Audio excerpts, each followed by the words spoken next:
Colors.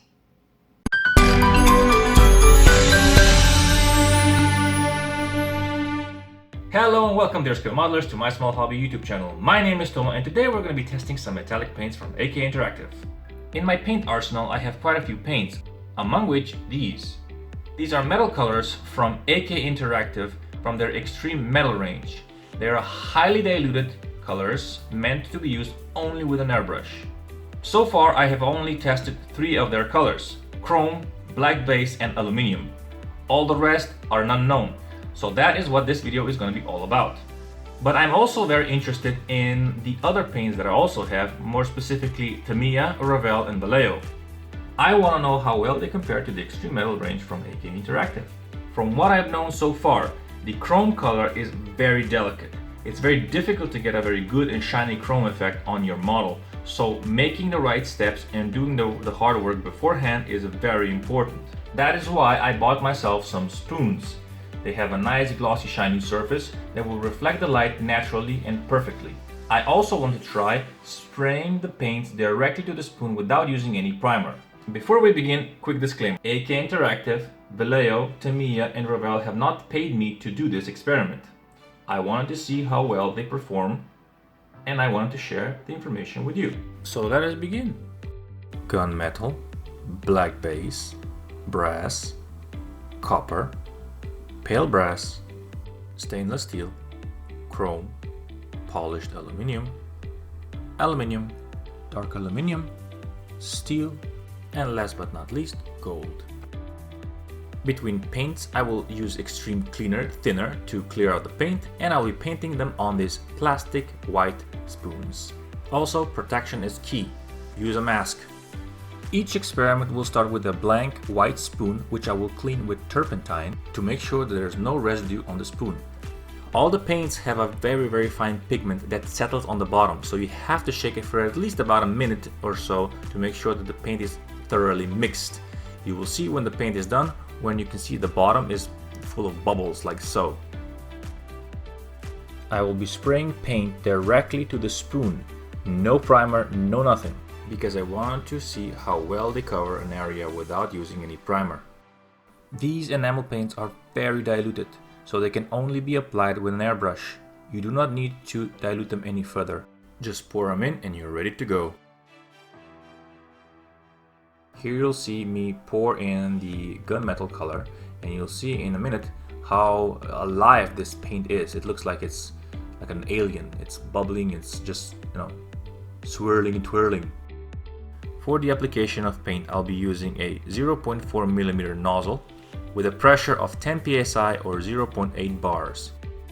These paints are best applied with thin layers. Every single layer that I do builds upon the next and the next and the next until you get a very full coverage. Between paints, I check with my light source to see how well I covered the whole spoon surface. After each paint, I will use Extreme Cleaner to clean out my airbrush to make it nice and shiny and prepared for the next application of paint. This is a very simple rinse and repeat procedure that I proceed to do on all 12 paints that I have. I clean out the airbrush, I prepare the spoon, I mix the paint, I put the paint directly to the cup and spray it in nice even thin layers whilst checking the coverage is good. And then I rinse and repeat. The paint exerts very nice shine right out of the bottle, although when it's dried the tone goes down a little bit.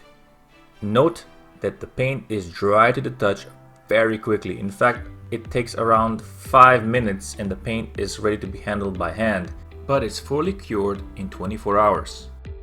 If you want to give the paint some extra zing, you can polish it up while it's still in its drying phase. After about 20 to 30 minutes, it's ready to be polished and then left to dry overnight. Although you have to be very ginger with your trigger finger on your airbrush to make sure that the paint doesn't spray out too quickly, some paints spray a little bit more drastic than others.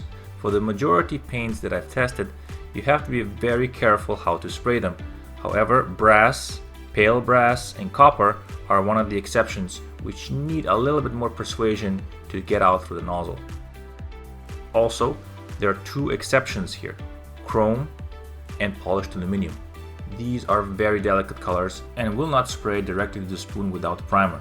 For this reason, I used X1 from TAMIYA to make a glossy surface on the spoon and spray the enamel colors over them. To speed up the process, I used hair dryer to dry the paint.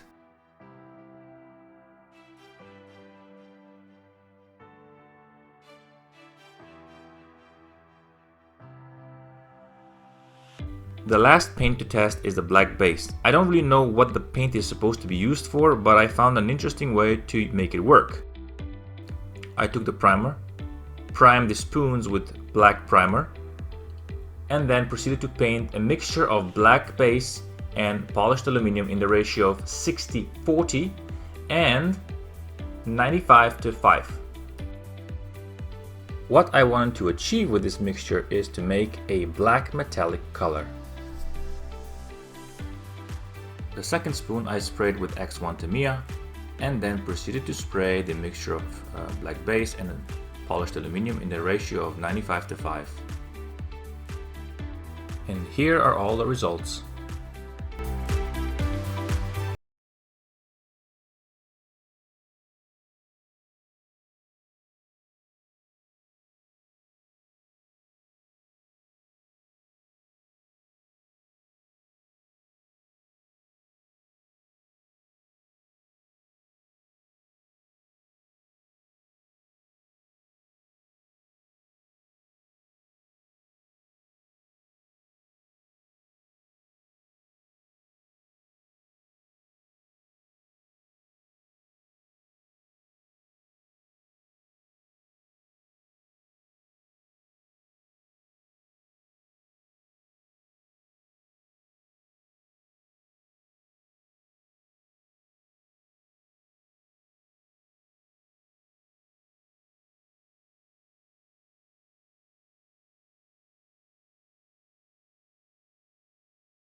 These are the enamel paints that we've tested so far, and you have seen their realism that they bring to the table.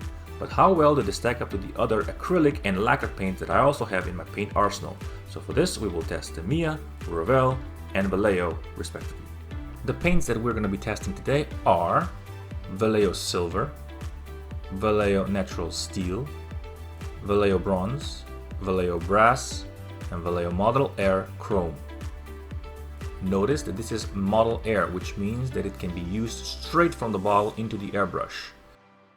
These are model color paints which were meant to be used with a brush. However, if you dilute them very well, you can use them in the airbrush without any problems. Well, sort of, but I'll talk to you about that a little later. Since we're already experimenting, how well do the REVELL 99 aluminum and 91 steel compare to the AK metallic colors? And how well do lacquer paints such as these XF16 and X11 from TAMIYA stack up to their enamel counterparts? Let's find out. I wanted to paint all the acrylic metallic paints the same way that I painted the Xtreme metal range directly to the spoon. However, that kinda went sideways for some of the paints. Not only did it not stick very well, but the coverage is not that good. So, to give them the best possible chance, I covered all the spoons with black primer, in this case, well, X1 from TAMIYA, which is not a primer, but still a base coat, glossy surface, and proceeded to paint all the other paints across them. Between all the takes, I took time to thoroughly dry the paint with my hair dryer. Now the things to address here are the model colors from Vallejo. My paints are very old. Even when I bought them, they were pretty old. So when you thin them out, there's still some nasty chunks of paint left that kinda wreak havoc on your paint job. And when you spray them with an airbrush, they spat out in a very erratic pattern and make the paint job a little living hell. So when you will be seeing the paints dried, you'll see some speckles in the paint, and that's not because of dust and my negligence, it's because of the paint chunks that were present in the paint. Some of the paints performed very well, and you'll see the comparison at the end. So this is the Xtreme metal color range of colors that you have seen so far. Now, it's time to take a look at how other paints perform. And we start with Vallejo. Brass, chrome, gunmetal gray, bronze, natural steel, and silver. And here are the actual comparisons between the products. All the paints here are compared to the extreme metal range of AK Interactive, and although not all paints are the same one-to-one, I've chosen the most similar ones. As you can see here, the gunmetal gray here is very much different from the AK Interactive range and the one that I've mixed. One of the most disappointing colors here is the silver Vallejo color. One is painted on black base and the other one straight from the bottle onto the plastic, and as you can see, it's not very good. The natural steel, however, is pretty cool. Chrome is also another difficult color to master. Here we see the Vallejo on the left and AK Interactive on the right. Night and day difference. As for the REVELL colors, they're actually very good. Here they are sprayed directly to the plastic without any primer. And I'll compare them to the aluminum, which is the closest I could find. The last two colors are TAMIYA colors, the X11 and X16. They're painted straight onto the plastic without any primer, and the result is pretty okay, but it's still very different. And with that, we end this video. I hope you guys enjoy the content. I hope you guys found it useful and informing, and I hope to see you again next time. Thank you for liking, commenting, and subscribing. Bye bye.